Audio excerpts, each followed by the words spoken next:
सूद का लेन देन करता है ना, इसके मुतालिक अल्लाह रब्बुल इज़्ज़त ने कुरान मजीद में ये भी फरमाया है कि या अय्युहल्लज़ीना आमनु तक़ुल्लाह वज़रू मा बक़िया मिनर रिबा इन कुंतुम मुमिनीन फ़इन लम तफ़अलू फ़अज़नु बिहर्बिन मिनल्लाहि व रसूलिही। ए ईमान वालो, अल्लाह से डरो और छोड़ दो जो बाकी रह गया मिनर रिबा, सूद में से, इन कुंतुम मुमिनीन, अगर तुम मुमिन हो, ईमान वाले हो। आगे फरमाया फ़इन लम तफ़अलू फ़अज़नु, बस अगर तुम ऐसा ना कर सके तो यकीन करो बिहर्बिन मिनल्लाहि व रसूलिही, अल्लाह और उसके रसूल से जंग।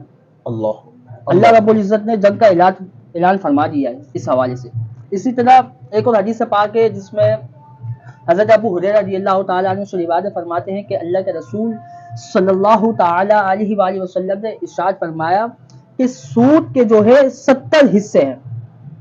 सूद के 70 हिस्से हैं। और रिबा सबऊना जुज़न, सूद के 70 हिस्से हैं। और कम तरीन हिस्सा पता कौन सा है? कि बंदा अपनी माँ के साथ जिना करे। इसी तरह एक और रिवायत है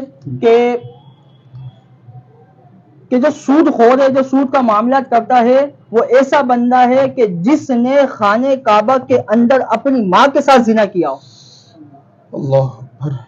ये मुफ्ती अहमद याद खान नाइमी गुजराती ने एक हदीस की शरह बयान करते हुए फरमाया कि जो शख्स ऐसे लेन देन करता है वो ऐसा है कि जो खाने काबा के अंदर अपनी माँ के साथ जिना करे।